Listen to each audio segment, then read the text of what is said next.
নমস্কাৰ। মই আজি আৰু এটা ইনফৰমেশ্যন দিবলৈ আহিলোঁ আপোনালোকৰ ওচৰলৈ। টাইটেলটো চাই আপোনালোকে গমেই পাইছে মই কি ক'বলৈ বিচাৰিছোঁ। আচলতে মই আজি ইনকাম টেক্সনো কেনেকৈ কেলকুলেট কৰে বা স্লেববিলাকনো কি, সঁচাকৈ 12 লাখলৈকে ইনকাম টেক্স দিব নালাগে নেকি বা ফ্ৰী নেকি, এই ওপৰত ভিডিঅ'টো বনাবলৈ আহিলোঁ আপোনালোকক কথাখিনি জনাবলৈ।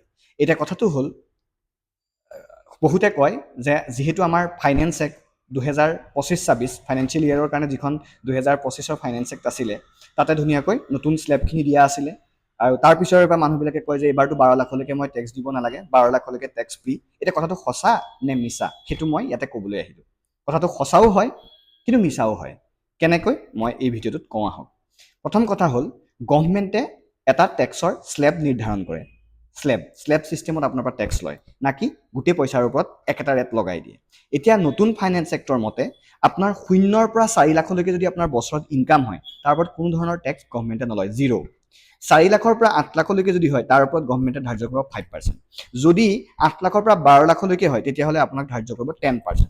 যদি 12 লাখৰ পৰা 16 লাখলৈকে হয়, তেতিয়া ধাৰ্য কৰিব 15%। আৰু 16 লাখৰ পৰা 20 লাখ হ'লে 20%। আৰু 20 লাখৰ পৰা 24 লাখৰ ভিতৰত হ'লে 25%। আৰু এবভ 24 লাখ হ'লে 30%, প্লাছ এক্সট্ৰা এডুকেশ্যন চেছ, হায়াৰ এডুকেশ্যন চেছ 4% গভৰ্ণমেণ্টে চাৰ্জ কৰে।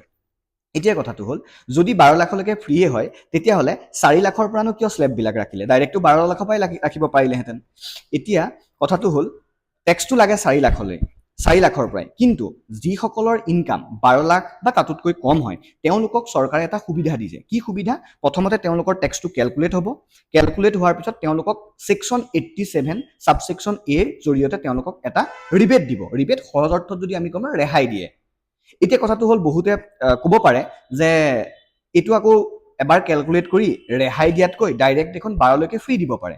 চৰকাৰৰ এই বস্তুটো কৰাৰ এটা ইণ্টেনশ্যন আছে। এইটো এইবছৰ বুলি নহয়, আগৰ পৰাই স্লেব ছিষ্টেমত আহি আছে এই ছিষ্টেমটো। কিন্তু মই নতুন ৰিজিমৰ বা নতুন টেক্স এক্টৰ মতে, নতুন ৰেটৰ মতে আপোনালোকক ক'ব বিচাৰিছোঁ। এইটো কিয় কৰে? আজি যদি চাওক, চৰকাৰে যদি আজি 12 লাখলৈকে ডাইৰেক্ট ফ্ৰী কৰি দিয়ে, তেতিয়া কি হ'ব? আজি যিখিনি কম ইনকামৰ মানুহ, 12 লাখৰ তলৰ ইনকামৰ মানুহ, তেওঁলোকক সুবিধাটো দিবলৈ যাওঁতেই যিখিনি সৰহ ইনকাম কৰা মানুহ, কাৰোবাৰ 50 লাখ ইনকাম, কাৰোবাৰ 60 লাখ ইনকাম, কাৰোবাৰ 30 লাখ ইনকাম, তেওঁলোকৰ পৰাও 12 লাখলৈকে ফ্ৰী দিব লাগিব। গতিকে তেওঁলোকতো ধনী ব্যক্তি, তেওঁলোকতো আল্ট্ৰা ৰিচ ব্যক্তি, তো তেওঁলোকৰ পৰাতো গভৰ্ণমেণ্টে টেক্সটো কালেক্ট নকৰিলে নহ'ব, তেওঁলোকৰ পৰাতো টেক্সটো ল'ব লাগিব। কিন্তু সেই বুলি আকৌ তলৰ মানুহখিনিৰ পৰা বেছিকৈও ল'ব নোৱাৰে। সেই গতিকে 12 লাখলৈকে কেলকুলেট কৰে, তাৰপিছত 87(a) ৰিলেক্সেশ্যন দি দিয়ে। এতিয়া প্ৰব্লেমটো ক'ত হয়, মানুহৰ কনফিউজনটো ক'ত হয়? কেতিয়াবা মানুহে আহি মোক, বহুত মানুহে সোধে যে ছাৰ, মোৰতো এতিয়া ইনকামটো এবাৰ 13 লাখ হ'ল বা 13 লাখ হ'ব, 12 লাখলৈকেতো ফ্ৰীয়েই, গতিকে মই অকল ওপৰুৱা 1 লাখটোৰ টেক্স দিলেই হ'ব, গতিকে মোৰ সেইটোৰ 15%, 15,000 টকা মই টেক্স দিলেই হ'ব। কিন্তু সেইটো নহয়। যিহেতু আপুনি 12 লাখটো পাৰ কৰি দিলে, মাৰ্জিনেল ৰিলিফ এটা থাকে, সেইটো বেলেগ বস্তু। কিন্তু যিহেতু আপুনি যিটো 12 লাখটো ক্ৰছ কৰি দিলে, গতিকে আপোনাৰ 4 লাখৰ পৰা টেক্সটো লাগি আহিব। 4 লাখৰ পৰা 8 লাখৰ স্লেব এপ্লিকেবল হ'ব, 8 লাখৰ পৰা 12 লাখৰ স্লেব এপ্লিকেবল হ'ব, তাৰপিছত ৰিমেইনিং 12 লাখৰ ওপৰত যিটো 1 লাখ থাকিল, তাৰ ওপৰত স্লেব হ'ব। এনেকৈ কৰি মেলি আপোনাৰ 78,000 টেক্স আহিব। এতিয়া এইটো নহয় যে 12 লাখলৈকে ফ্ৰী, 1 লাখটো মই ওপৰত 15% টেক্স দি দিম, 15,000 টকা। এতিয়া গভৰ্ণমেণ্টৰ ইণ্টেনশ্যনটো এইটো, আৰু স্লেবটো কেলকুলেট হয় এনেকৈ, নাকি 12 লাখলৈকে কমপ্লিট ফ্ৰী দি দিয়ে। ধন্যবাদ। এনেকুৱা ধৰণৰ ভিডিঅ'সমূহ পাই থাকিব হ'লে মোৰ চেনেলটো ছাবস্ক্ৰাইব কৰি দিব, ভিডিঅ'টো লাইক কৰি দিব, আৰু যদি ফেচবুকত চাই আছে, মোৰ পেজটো ফ'ল' আৰু ভিডিঅ'টো লাইক কৰি দিব। ধন্যবাদ।